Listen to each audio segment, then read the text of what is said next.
राष्ट्रीय युवा दिवस के इस पुनीत अवसर पर इस सभागार में उपस्थित जिला खेल अधिकारी श्री धनेश्वर मैडा जी सर एवं उनके साथ पंड्या सर और आप सभी खिलाड़ी को सामने पाकर मैं गौरव का अनुभव कर रहा हूं और इस विशेष अवसर पर बोलना एक विशेष अनुभूति से गुजरने के समान है।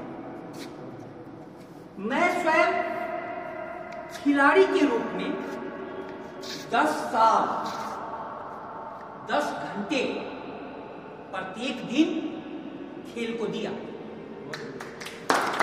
और under 19 Bihar cricket CK Naidu university district लगातार मैंने रिप्रेजेंट किया। इसलिए एक खिलाड़ी के रूप में आपके मनोविज्ञान को मैं अच्छी प्रकार से समझ सकता हूं, लेकिन इसके साथ मैं आपको बताऊं कि खेल की दुनिया से इस पढ़ाई की दुनिया में मुझको परिस्थिति विशेष में आना पड़ा, लेकिन इस पढ़ाई की दुनिया में भी जो मुझे सफलता मिली है उसके लिए मैं खेल की दुनिया में जो कुछ गुण सिखाए गए उनको मैं पूरा श्रेय देता हूं। आज हम सभी 12 जनवरी राष्ट्रीय युवा दिवस के रूप में मना रहे हैं।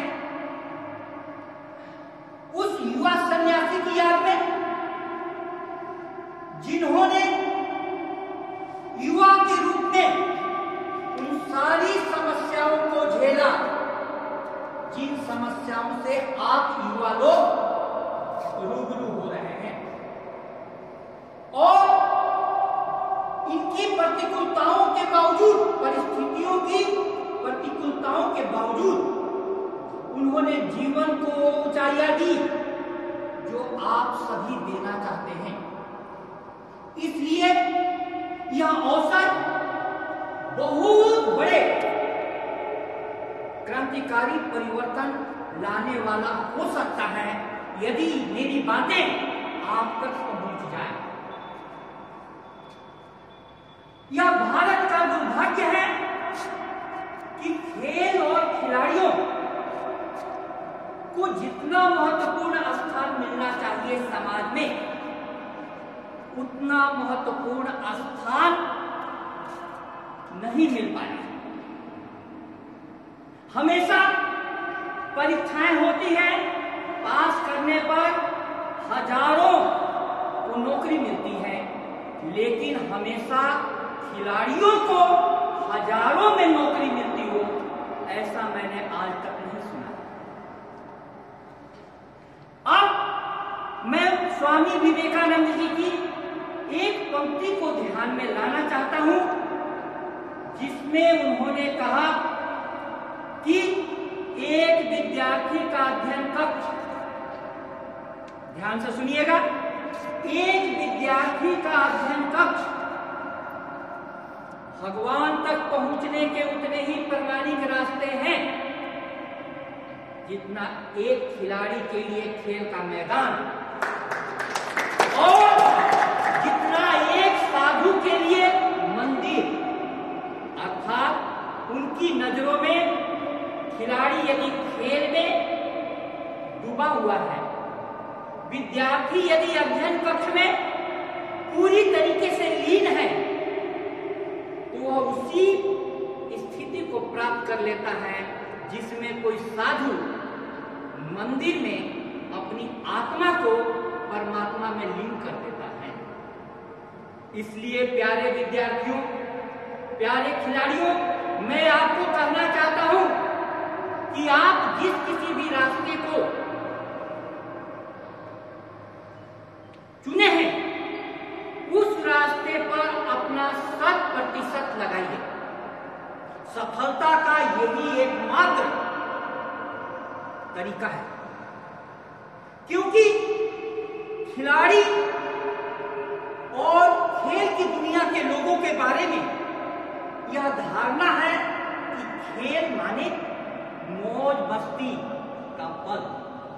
लेकिन एक खिलाड़ी के रूप में मैं जानता हूं कि जब मैं धनेश्वर महिला सर को देखता हूं फील्ड में पूरी तरीके से यहां के विकास के लिए लगे हुए, तो मुझे लगता है कि जैसे कोई वैज्ञानिक लेबोरेटरी में बैठ करके किसी नए आविष्कार के बारे में सोच रहा है।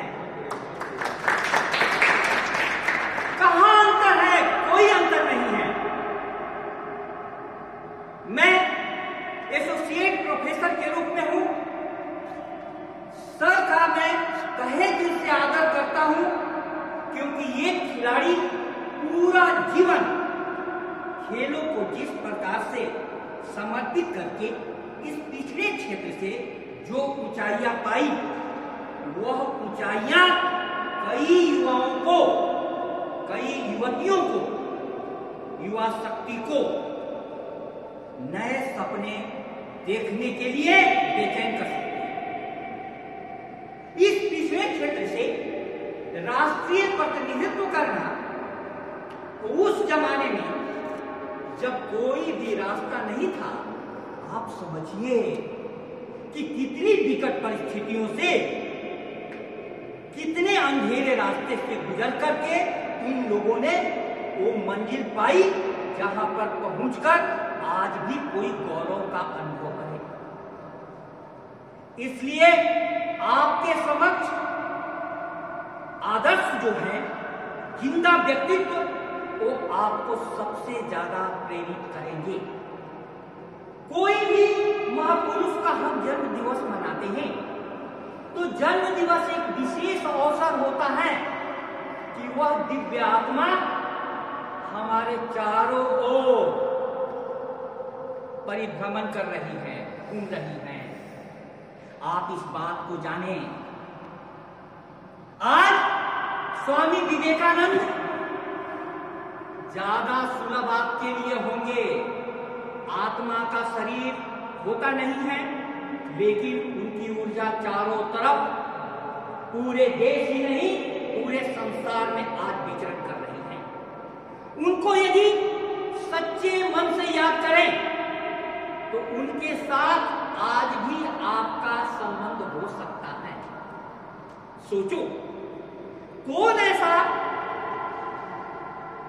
धर्म गुरु होगा जो कहने का साहस करे कि be a strong my young friends, that is my advice to you. मेरे दोस्त मजबूत बनो, यह मुझे तुम्हें सलाह देनी है। You will be nearer to heaven through football than through the study of Gita. तुम स्वर्ग के अधिक समीप पहुंच सकोगे गीता पढ़ने की अपेक्षा फुटबॉल के द्वारा। ऐसी लाइन कौन बोल सकता है?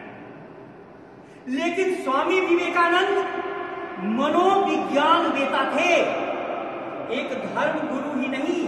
कोई धर्म गुरु बोलेगा कि गीता पढ़ने की अपेक्षा फुटबॉल के द्वारा, फुटबॉल तो एक प्रतीक है, फुटबॉल एक प्रतीक है, कोई भी खेल के द्वारा तुम स्वर्ग के अधिक समीप पहुंच सकोगे। आखिर क्या राज है स्वर्ग के अधिक समीप पहुंचने का? यह इसमें छुपा हुआ है।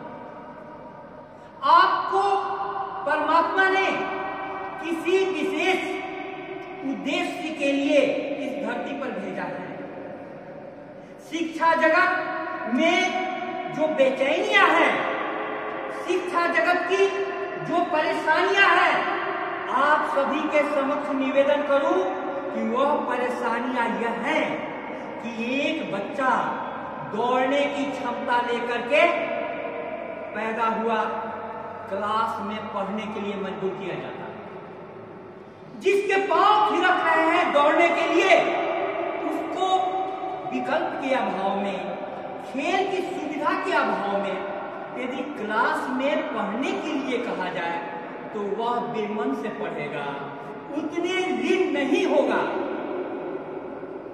उतने लीन नहीं होगा। आज तक बचपन से सुबह में 4 बजे मैं फील्ड में पहुंच जाया करता था, 4 बजे सुबह। क्यों? क्योंकि फील्ड मुझे खींचती थी, फील्ड मुझे मंदिर के समान लगता था। ये बहती हवाएं, एक खुला आकाश बाहें फैलाकर बुलाता है पास। ये सारे आप उठते हैं सुबह में, बाहर निकलते हैं तो खुला आकाश, उड़ते पंछियों का दर्शन होता है, खिलते हुए फूल का, उगते हुए सूरज का, आप वही नहीं रह जाते।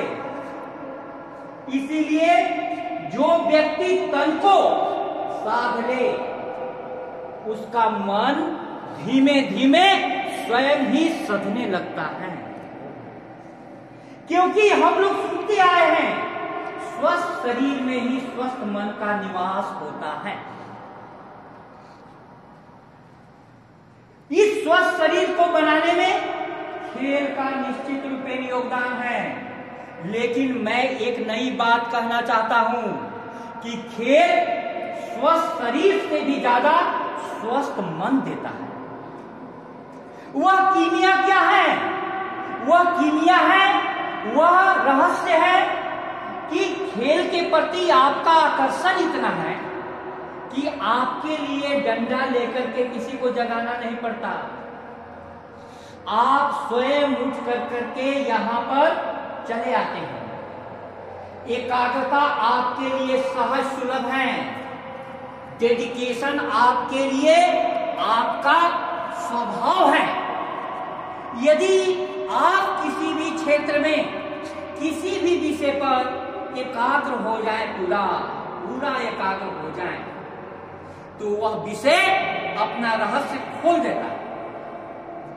और कोई सूत्र नहीं है प्रकृति के रहस्यों को खोलने का। यदि तेंदुलकर बैट पर एकाग्र होता है और यदि मैराडोना फुटबॉल पर एकाग्र होता है, यदि ध्यानचंद हॉकी पर एकाग्र होते हैं, और यदि कोई आइंस्टीन, अब्दुल कलाम साहब किताबों पर एकाग्र होते हैं, सब कोई उसी ऊंचाई को पहुंचता है जहां पर परमात्मा हो जाता है।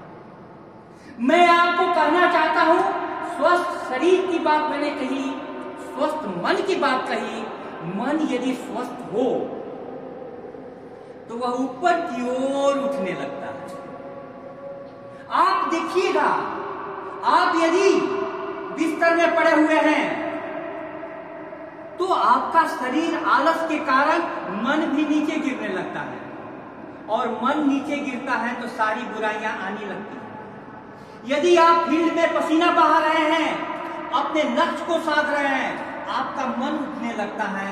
यह उठा हुआ मन तन से ऊपर मन, मन से ऊपर आत्मा, आत्मा की ओर उन्मुख हो जाता है। आप आत्मविश्वास से भर जाते हैं। स्वामी जी की एक लाइन है, विश्वास विश्वास विश्वास, अपने आप में विश्वास, फिर ईश्वर में विश्वास। यदि तुम सभी देवी देवताओं में विश्वास करते हो किंतु अपने आप में विश्वास नहीं करते तो तुम्हारी मुक्ति नहीं हो सकती, मुक्ति नहीं हो सकती। इसलिए प्यारे खिलाड़ियों, मैं कहना चाहता हूं कि तुम अपने आप में विश्वास करो।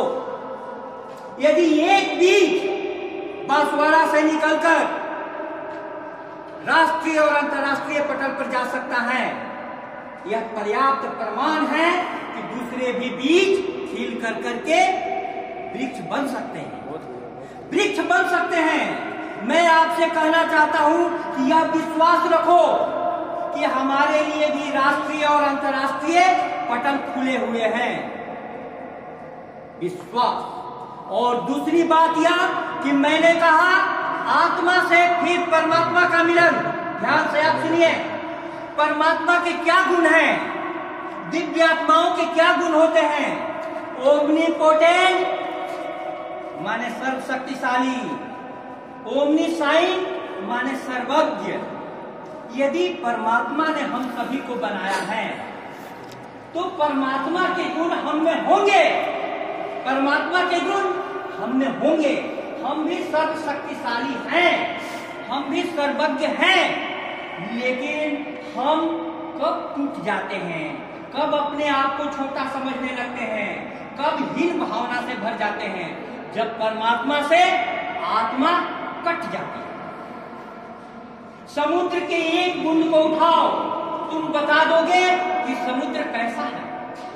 इसी प्रकार से एक आत्मा के खिलने से पता चलता है कि परमात्मा कैसा है। इसीलिए इन दिव्य आत्माओं को हम लोग कुछ दिनों के बाद पूजा करने लगते हैं, इनकी मंदिर बना लेते हैं। पूजा और मंदिर बनाने से काम नहीं चलेगा। इन दिव्य आत्माओं के गुण हमें अपने अंदर में उतारने होंगे, हमें अपने अंदर में उतारने होंगे। आपको आपके समक्ष सबसे बड़ी चुनौती क्या है? आज मन को भटकाने वाली हजारों चीजें हैं। मोबाइल सबसे बड़ा व्यक्तित्व के विकास में साधक की जगह बाधक बन रहा है। एक क्लिक पर आपको अच्छी चीज भी उपलब्ध है, एक क्लिक पर आपको बुरे चीज भी उपलब्ध है। लेकिन ईमानदारी से देखिएगा, कितने लोग अच्छे चीजों को क्लिक करते हैं और कितने लोग बुरे चीजों को क्लिक करते हैं। स्वामी जी के जीवन से मैं उदाहरण दूं कि इनके घर के पास वेश्याओं का मोहल्ला था, वेश्याओं का मोहल्ला। स्वामी जी उस गली से बच करके 2 किलोमीटर लंबा रास्ता तय कर करके रामकृष्ण परमहंस से मिलने जाते थे, जो उनके गुरु। आपके जीवन में एक गुरु आ जाए, चाहे वह खेल सिखाने वाला हो, चाहे पढ़ाने वाला हो, आपका जीवन बदल करके रख देगा। मैं अपनी वाणी को विराम दूं यह कहते हुए कि आप इस बात को जानिए, आपकी निगाहों में क्या है। वो निगाहें आपके कदम को उस मंजिल की ओर खींचेगी। आप अपने कोच को, अपने टीचर को, अच्छे लोगों को, दिव्य आत्माओं को अपनी निगाहों में रखिए, अपनी निगाहों में रखिए। तब आपका जो भी कदम बढ़ेगा उनकी ओर बढ़ेगा। यह ईमानदारी आपकी है कि आप यदि अपने कोच से सारी क्वालिटी को सीखना चाहते हैं, आपकी प्यास बहुत महत्वपूर्ण है। टीचर से भी यहां ज्यादा महत्वपूर्ण शिष्य है। शिष्य क्यों महत्वपूर्ण है? क्योंकि आप जितना प्यासे होंगे, गुरु उतना ही सिखाता है। और गुरु यदि ज्यादा दे भी दे, तब आप उसको अपने अंदर बिना तैयारी के ले नहीं पाएंगे। समझिए कि बारिश हो रही है और आप एक कप की प्याली लेकर के गए, क्या भरेगा कप? आप एक सुराही लेकर के गए, क्या भरेगा सुराही? जितना बड़ा पात्र हो उतना ही भरेगा। और आप खाली हाथ गए तो क्या मिलेगा? कुछ नहीं, बारिश की बूंदे निकल जाएगी। इसलिए आप मैदान में आइए तो सीखने की प्रबल इच्छा लेकर के प्यास के साथ आइए। स्वामी विवेकानंद कहते थे कि प्यास इतनी बड़ी हो कि तुम यह कह सको कि मैं इतना प्यासा हूं कि एक चम्मच से पूरा समुद्र पी जाऊंगा। आप सोच सकते हैं, एक चम्मच से पूरा समुद्र पी जाना? इसका मतलब क्या है?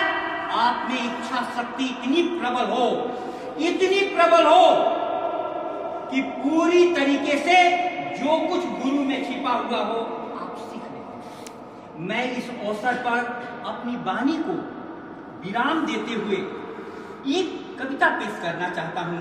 आप इस बात को जानें, हमारे जीवन में महामारी का समय आया हुआ है, हमारे जीवन में बेरोजगारी भी चरम पर है, हर युवा टूटा हुआ है,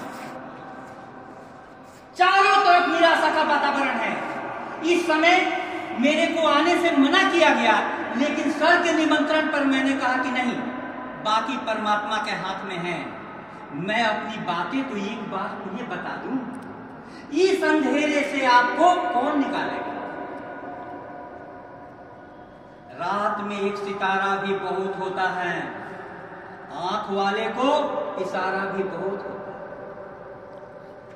रात में एक सितारा भी बहुत होता है, आंख वाले को इशारा भी बहुत होता है। मैंने इशारे पर्याप्त कर दिए। कैसे जीना है, स्वामी विवेकानंद जी की फिलॉसफी क्या थी, थोड़ा पढ़िए। मैं खिलाड़ी के रूप में भी इनकी सर 2 रुपए की पुस्तक, 5 रुपए की पुस्तक मिलती थी उस समय, मैं रखा करता था। और 2 रुपए की पुस्तक में, इतने कम मूल्य की पुस्तकों में इतना मूल्य ज्ञान मिलता था कि मुझे गरीबी में भी अमीरी का एहसास होता था। मैं उस पल को भूल नहीं सकता हूं कभी जिंदगी में। 10 साल की कठोर साधना के बाद जब मैं खेल के जीवन में अपने पीक पर था, मुझको 3 साल का बैन लग गया।